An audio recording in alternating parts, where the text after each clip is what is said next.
सभी पन्ना मुद्रा बना लें। ओम नमः सिद्धेभ्यः।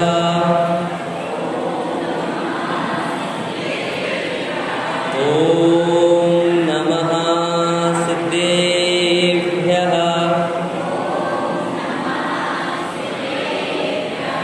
ओम नमः सिद्धेभ्यः।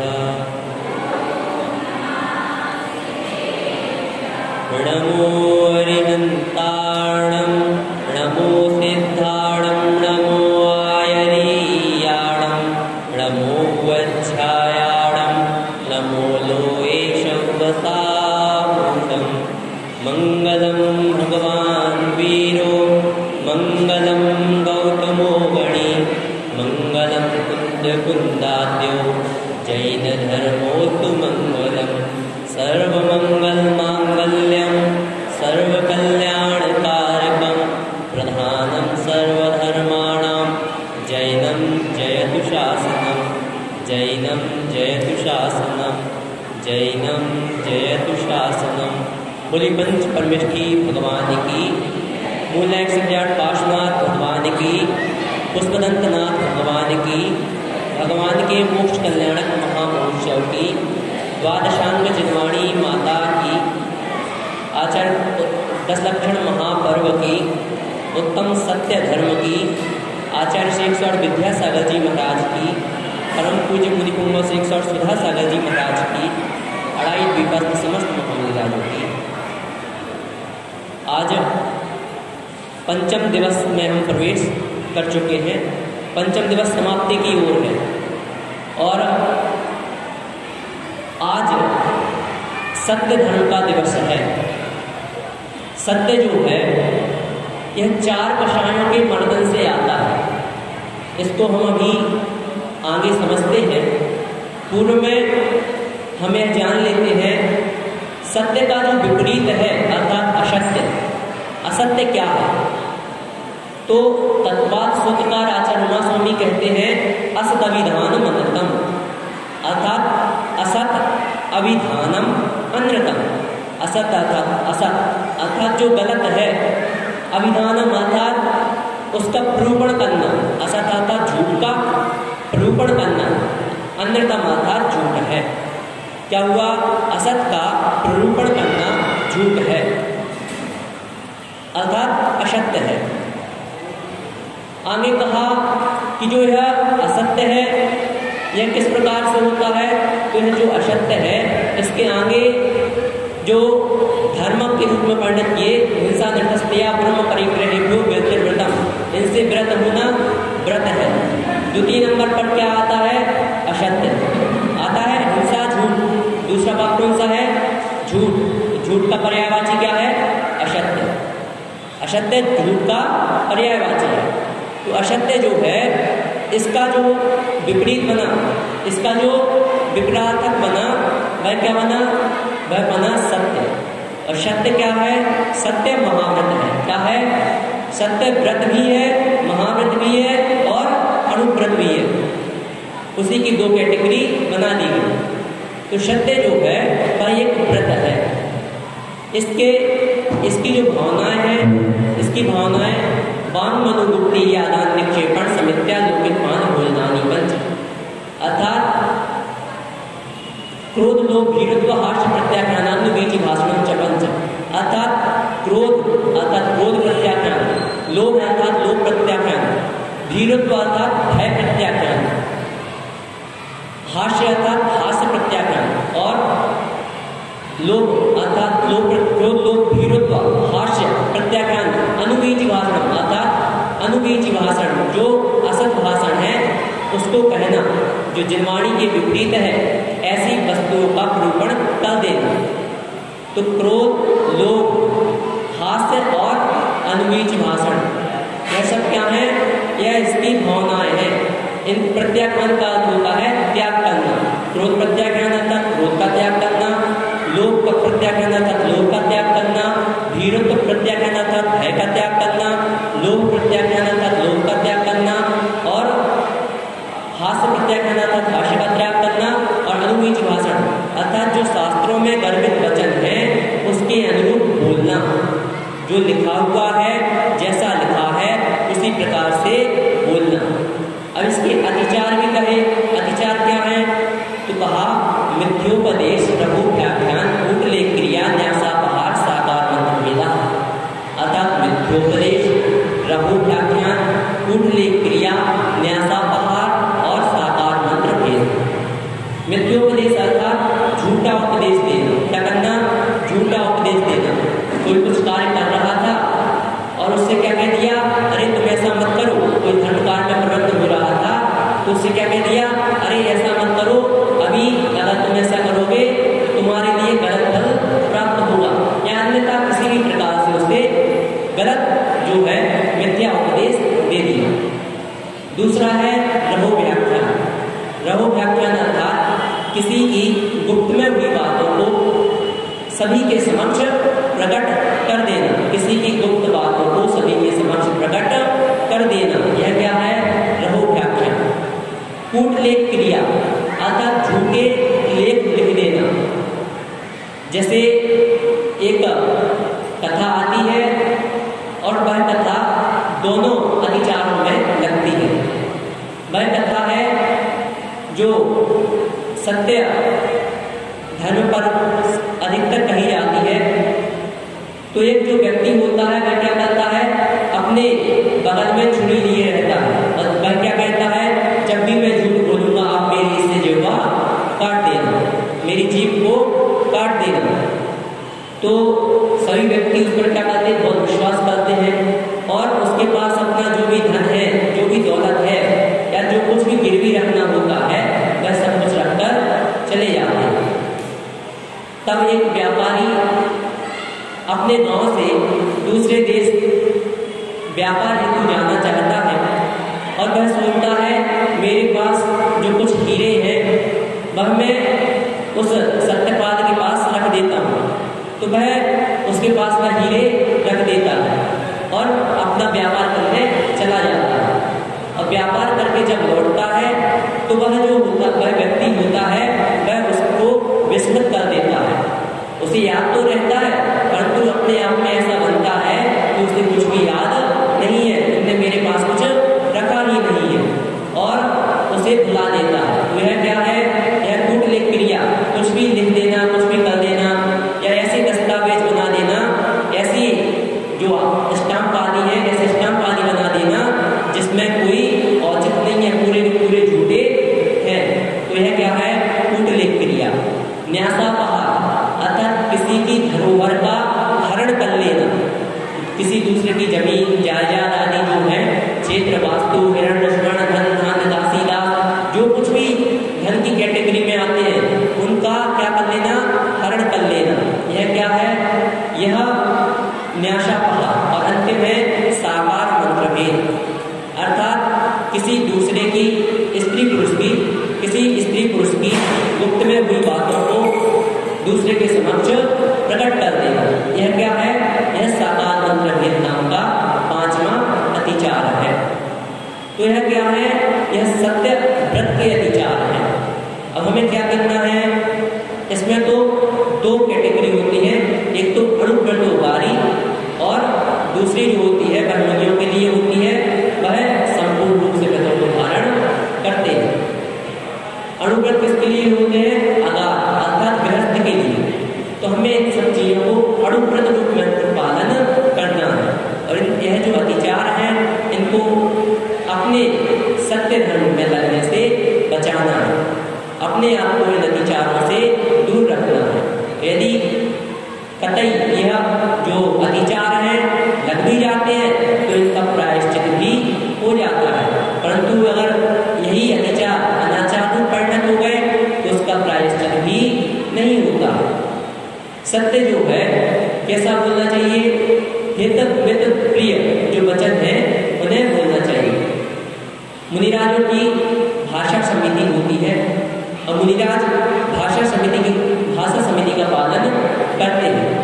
छैड़ालाकार पंडित दौलत राम जी ने कहा, जग सुहित कर सब अहित हर, श्रुति सुभद सब संशय हरे, भ्रम रोग हर जिन के वचन, जग सुहित कर, अर्थात जग में सुहित अर्थात सबका हित करने वाले ऐसे वचन, सब अहित है, सबके जो अहित है, जो कष्ट है उनको हरने वाले, सब अहित है। श्रुति सुखद अर्थात सुनने में सुखद लगने वाले, सब संशय हरे अर्थात जो कुछ भी जिनवाणी पर आपको संशय होता है, जिन धर्म पर संशय होता है, उनके वचन सुनने मात्र से आपके वे संकट, वे संशय, वह शंकाएं आपकी दूर हो जाती है। भ्रम रोग हर, भ्रम फैलाने वाले वचन नहीं होते। कैसे होते हैं? भ्रम रोग हर, भ्रम का जो रोग है उनको दूर करने वाले होते हैं। यदि आपको किसी प्रकार का कोई भ्रम आपके अंदर बैठा है तो वह भ्रम उनके वचनों को सुनने मात्र से दूर हो जाएगा। ऐसे वचन मुख चंद्र ने अंदर चले अर्थात उनके मुख से उनकी ऐसी कांति होती है कि जो भी वह वचन बोलते हैं वह अमृत के समान हो जाते हैं। इसलिए हमारे मुनिराज जो वचन बोलते हैं वह कैसे होते हैं? वह बिल्कुल सत्य वचन होते हैं, हमारा हित करने वाले होते हैं। हमारे मुनिराज कभी हमारे अहित का वचन नहीं दे सकते। यदि कोई करता है तो वह मुनि नहीं है, और जो मुनि अहित का उपदेश देते हैं, किसी श्रावक को संसार में पढ़ने का उपदेश देते हैं, क्योंकि आचार्यों ने कहा है सबसे पहले मुनि धर्म का उपदेश देना चाहिए। सबसे पहले किसका उपदेश देना चाहिए? बड़े का उपदेश देना चाहिए, उत्कृष्ट उपदेश देना चाहिए। क्योंकि जब किसी को उत्कृष्ट मार्ग के बारे में ज्ञान होगा तो पहले वह उत्कृष्ट मार्ग को ग्रहण कर लेगा। जब किसी की क्षमता उससे कम होगी तब वह क्या करेगा? मध्यम मार्ग बताना चाहिए कि अगर तुम यह पालन नहीं कर सकते तो तुम इस मध्यम मार्ग का पालन करो, और अगर मध्यम मार्ग का पालन नहीं कर पाते तो उसे कुछ उससे कम मार्ग का पालन कराना चाहिए। जैसे हमने अपनी सुविधा अनुरूप क्या कर लिए? एक आसन उपवास बना लिए। वास्तविकता में उपवास क्या होता है? ना तो जल लेना, किसी भी प्रकार के चारों प्रकार के अन्य जल का त्याग उपवास में होता है। लेकिन हमने कैसे किए? हमने अपनी सुविधा अनुरूप बना दिए। कैसे बनाए? उत्कृष्ट मार्ग क्या है? उत्कृष्ट मार्ग है चारों प्रकार के अन्य जल का त्याग। परंतु जिससे पालन नहीं होता तो कम से कम भैया जल ले लो और उपवास कर लो। तो यह क्या है? यह मध्यम मार्ग है। और उससे छोटा मार्ग तो कहा भी फल फूल ले लो, दूध ले लो, जल ले लो, इतने में हम अपना उपवास कर लो। तो इस प्रकार का उपदेश पहले उत्कृष्ट का उपदेश देना होता है, फिर जगत, फिर मध्यम मार्ग का, और फिर उससे थोड़े कम जगन्य मार्ग से उपदेश का आरंभ कभी नहीं करना चाहिए। इसलिए पहले उत्कृष्ट मार्ग को हमें समझना है, और उसे यदि ग्रहण कर पाते हैं तो सर्वोत्कृष्ट है। हमें सत्य को उत्कृष्ट रूप से ग्रहण करना है। हमें भाषा समिति को देखना है, भाषा समिति में किस प्रकार के वचन होते हैं। हमें अपने वचनों को अप्रिय नहीं कहना है। यदि कोई अपंग है, कोई यदि लंगड़ा कर चलता है तो उससे लंगड़ा हम नहीं कहते। लोक व्यवहार में भी यह प्रसिद्ध है, किसी लंगड़े व्यक्ति से लंगड़ा नहीं कहा जाता, उसे उसके नाम से ही पुकारा जाता है। कहा सत्यम ब्रूया प्रियम ब्रूया मां ब्रूयात सत्यम प्रियम, अर्थात सत्य बोलो, सत्यम ब्रूया प्रियम ब्रूया, प्रिय बोलो, मां ब्रूयात सत्यम प्रियम। लेकिन ऐसा असत्य मत बोलो जो अप्रिय लगे, सुनने में अप्रिय हो। इसलिए कभी ऐसा असत्य, क्योंकि ऐसे असत्य बोलने में हमारे वर्तमान युग के ग्रंथों में अनेक ऐसे उदाहरण हैं जिनसे अप्रिय असत्य जो होते हैं उनको बोलने में, मजाक आदि करने में क्या हुए? महाभारत जैसा युद्ध छिड़ गया। क्या हुआ? महाभारत जैसा युद्ध छिड़ गया। मात्र इतना कहा, अंधे के पुत्र अंधे हैं, अंधे के पुत्र दो अंधे ही होंगे। मात्र इतने से 4 शब्दों में महाभारत का युद्ध हो गया और उनके पूरे वंश के वंश को समाप्त कर दिया। कैसा सत्य बोलना चाहिए? ऐसा सत्य बोलो जो सुनने में प्रिय लगे। यदि अप्रिय सत्य है तो वह भी असत्य की श्रेणी में आएगा। इसलिए हमेशा प्रिय सत्य जो होगा उसी सत्य को बोलना चाहिए, और हमेशा धर्म में भी ऐसे सत्य को ही ग्रहण करना चाहिए, जिनवाणी से भी ऐसे सत्य को ही ग्रहण करना चाहिए जो हमारे लिए श्रेयस्कर है। मुख्य रूप से सत्य क्या है? मुख्य रूप से सत्य यही है कि जो जीव है, जीव मात्र ही सत्य है। शेष जो चीजें हैं वह कोई भी सत्य नहीं है। आचार्य पूज्यपाद स्वामी जी ष्टोपदेशी में कहते हैं, जीवोन्यः पुद्गलश्चान्यः इत्येषः तत्त्व संग्रह। अर्थात जीवोन्यः पुद्गलश्चान्यः, जीव अन्य है, पुद्गल अन्य है, इत्येषः तत्त्व संग्रह, यही तत्व का सार है। क्या अन्य है? जीव अन्य है, पुद्गल अन्य है, यही तत्व का सार है। अगर हम इन दोनों को एक मान लेते हैं तो हमारा क्या होता है? हम इसी संसार में फंसे रहते हैं। हम क्या मान रहे हैं? वास्तविकता यही है कि हम आत्मा को और शरीर को, केवल आपकी बात नहीं कर रहे हैं, हम सभी की बात कर रहे हैं, उसमें हम भी ऐड हैं। क्या है? हम भी ऐड हैं। हम क्या मानते हैं? हम मान लेते हैं शरीर और आत्मा जो है वह एक ही है, और हम अपने शरीर को क्या करते हैं? शरीर को रुचिकर बनाने में लग जाते हैं। और आचार्य पूज्यपाद स्वामी इसी ष्टोपदेश ग्रंथ में कहते हैं, जो भी ऐसे कार्य हैं जो इस शरीर का भला करेंगे वे हमारी आत्मा का अहित करेंगे। क्या करेंगे? जो कार्य शरीर का भला करेंगे वे आत्मा का बुरा करेंगे, और जो कार्य आत्मा का भला करेंगे वे शरीर का बुरा करेंगे। तो क्या है? दोनों में अंतर है। यदि आप अपनी आत्मा को अच्छा बनाना चाहते हैं, अपने कर्मों को अच्छा बनाना चाहते हैं, तो हमें क्या करना है? अपनी आत्मा को, आत्मा के अच्छे कार्यों को करना है, आत्मा को अच्छा बनाना है। और यदि हम अपना कर्म बिगाड़ना चाहते हैं, हम अपने कर्मों में उचित सुख की वांछा, उचित सुख नहीं चाहते हैं, तो हमें क्या करना है? इस शरीर को ही हमें सुंदर बनाने में लगे रहना है। यह जो आचार्य भगवत ने कहा, तो उन्होंने इसके पीछे का कारण जो रहा वह यह रहा कि जब भी हम, जैसे हम देखते हैं मुनिराज आदि तप करते हैं। कैसे तप करते हैं? करते तब से नदी तत्पल तब बरसा की घड़ियों में संतान स्नान किया करते, सुख दुख दोनों की घड़ियों में। अतः करते तब से सैलता चट्टानों वाली में, गुफाओं वाली में तप करते हैं, वनों में तप करते हैं। तो वह ऐसा तप क्यों करते हैं? शरीर को कष्ट क्यों देते हैं? वह कष्ट इसलिए देते हैं क्योंकि जब शरीर यह कष्ट देता है, हमारी आत्मा जो है, आत्मा की चेतना शक्ति और तीव्र हो जाती है। हमारे ध्यान करने की शक्ति, जो बाहुबली भगवान हुए, उन्होंने कितने वर्ष तक तप किया? 1 वर्ष तक खड़े रहे, 12 वर्ष तक खड़े रहे, और 12 वर्ष तक खड़े रहे। उनके शरीर में घोंसले बन गए, सांप के बिल बन गए, परंतु फिर भी वह अपने स्थान से नहीं मिले। इस प्रकार का कठोर तप करने की क्या आवश्यकता है? क्यों इस प्रकार का तप करना चाहिए? इसलिए क्योंकि यह जो तप है वह हमारे शरीर को तो कष्ट देगा, परंतु हमारी आत्मा को सुदृढ़ बनाएगा, हमारी आत्मा को लाभ पहुंचाएगा। लेकिन यदि इस शरीर को कष्ट ना दिया जाए और क्या किया जाए? आत्मा को कष्ट दिया जाए। आत्मा को ही कष्ट देना है, क्योंकि आप जब शरीर को सुख शांति देंगे तो कहा जाता है ये दिन भी बीत जाएंगे। क्या कहा जाता है?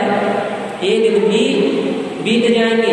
आज अपने सुख के दिन चल रहे हैं तो यह दिन भी बीतने वाले हैं, क्योंकि जब तक आपके सुख के दिन हैं तब तक तो आप सुख भोग सकते हैं, परंतु जब आपके सुख के दिन चले जाएंगे तब आपका दुख आने वाला है। और यदि किसी के दुख के दिन चल रहे हैं, तो अक्सर यह देखा जाता है जो दुखी व्यक्ति होता है वह बहुत मन से, या जो निर्धन व्यक्ति होता है वह मन से क्या करता है? धर्म को करता है, क्योंकि उसके पास एक तो कुछ होता नहीं है, और उस कारण से वह क्या होता है? बिल्कुल निश्चिंत होता है, और उससे वह धर्म को अच्छे से कर पाता है। लोभ लालच उसके मन में अधिक नहीं जा पाते। तो अक्सर यह देखा जाता है जो निर्धन व्यक्ति होता है वह क्या करता है? धर्म को अच्छे से ग्रहण कर लेता है, परंतु बहुत सुखी व्यक्ति जो होते हैं, जिनके बहुत तीव्र पुण्य कर्म का उदय चल रहा होता है, वे क्या करते हैं? वे अपने पाप कार्यों में लिप्त हो जाते हैं, जिससे उनका पुण्य तीव्रता से क्षीण हो जाता है। एक दृष्टांत के द्वारा हम समझते हैं, इस संसार में 4 प्रकार के जीव पाए जाते हैं। एक तो बेजीव होते हैं जिनके पुण्यानुबंधी पुण्य होता है, अर्थात पूर्व से तो पुण्य चल रहा होता है, पूर्व का पुण्य तो होता है, वर्तमान में भी वह पुण्य क्रियाएं कर रहे होते हैं, जिनके सभी सुख सुविधाएं हैं, सब कुछ है और वह वर्तमान में भी देव शास्त्रियों के संसानिध्य में है। दूसरे वे व्यक्ति होते हैं जिनके पापानुबंधी पुण्य होता है, अर्थात पाप का तो बंध उनका चल रहा है, परंतु वह पुण्य कार्य बहुत अच्छे से कर रहे हैं। तीसरे व्यक्ति होते हैं जिनका पुण्यानुबंधी पाप, अर्थात उनके पुण्य का अनुबंध तो चल रहा होता है, परंतु वह पाप कार्यों में लिप्त रहते हैं। उनके सब कुछ सुख सुविधाएं हैं, सब कुछ है, परंतु पाप कार्यों में लिप्त होते हैं। अंतिम और चौथे जो हैं वह होते हैं जो पापानुबंधी पाप वाले होते हैं, अर्थात उनके पूर्व से तो पाप का जो कर्म है, कर्म का बंध चल ही रहा है, उनका पूर्व में जो पाप कर्म बंध किए थे वह उदय में है और साथ ही साथ वह इस जन्म में भी पाप ही कर रहे हैं। ऐसे अनेक जीव हैं जो बहुत ही निर्धन होते, बहुत ही अनेक प्रकार से शारीरिक अनुकूलताएं उनकी नहीं होती है और उसके साथ साथ भी वो अनेक प्रकार की पाप क्रियाओं में लिप्त रहते हैं। ऐसे जो व्यक्ति होते हैं वह पुण्य पापानुबंधी पापी जीव होते हैं। तो यह जो जीव हैं इन 4 कैटेगरियों में विभाजित होते हैं। जो यहाँ पर जीव बैठे हुए हैं, जो यहाँ बैठे हुए हैं, वह सभी क्या है, वह सभी बहुत पुण्यशाली है। क्यों है? क्योंकि एक तो उनके लिए क्या है, जैन कुल है, जैन कुल में देवशास्त्र उनका संसानिध्य है, अच्छे मित्र हैं, अच्छे मित्र हैं जब तो वह यहाँ पर आ पा रहे हैं, अच्छा उनका संयोग है जिससे वह मंदिर में नित्य प्रतिदिन अच्छे पूजा विधान आदि क्रियाओं में सम्मिलित होते हैं, प्रवचनों में बैठते हैं, आदि आदि हर धार्मिक क्रिया में हिस्सा लेते हैं। तो यह क्या है, यह हमारे पुण्य आश्रव के कारण है, हम इससे अपने पुण्य का आश्रव कर रहे हैं।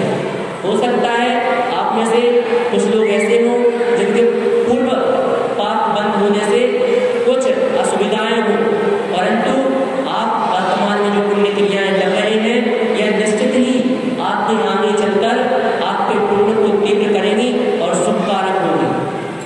और हो सकता है अत्यधिक जो मनुष्य यहाँ बैठे हैं, अत्यधिक जीव जो यहाँ बैठे हैं, उनके तीव्र पुण्य का क्या हो, तीव्र पुण्य का उदय चल रहा हो और सभी सुख सुविधाओं से भरपूर हो। और वह जो जीव यहाँ बैठे हुए हैं वह कौन से जीव हैं, वह ऐसे जीव हैं जो पुण्यानुबंधी पुण्य के आधारी हैं, पूर्व से पुण्य का आश्रव है और वर्तमान में भी पुण्य कर रहे हैं। मेरा उनका पुण्य जो है आगे तक जाएगा। इसीलिए हमें क्या करना है, हमें इस सत्य धर्म को अपने जीवन में उतारना है। क्यों? क्योंकि इस सत्य धर्म को जीवन में उतारने से हम दूसरों पर अपना विश्वास कायम कर सकते हैं।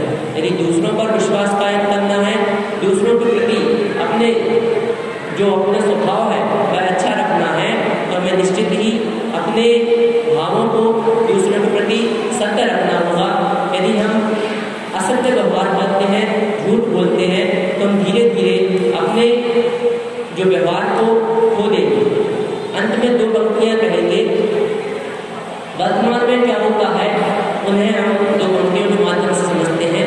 सत्य अहिंसा त्याग प्रेम से बस इतना ही नाता है। सत्य अहिंसा त्याग प्रेम से बस इतना ही नाता है। दीवालों पर लिख जाता है, दीवालों पर लिख जाता है, दीवालों पर उठ जाता है। अर्थात जो सत्य अहिंसा आदि हमारे आचरण है वह कितने से बचे हैं, बचे हैं, इतने बचे हुए हैं कि जो दीवालें हैं उन पर हम क्या करते हैं, अहिंसा परमो धर्मा, जीव और जीने दो आदि अनेक प्रकार के होर्डिंग छपवा लेते हैं, पोस्टर बनवा लेते हैं, लेकिन वास्तविकता में हम अपने जीवन में नहीं उतार पाते हैं। तो कितने कितना नाता रह गया है? दीवालों पर लिखने बस का नाता रह गया है।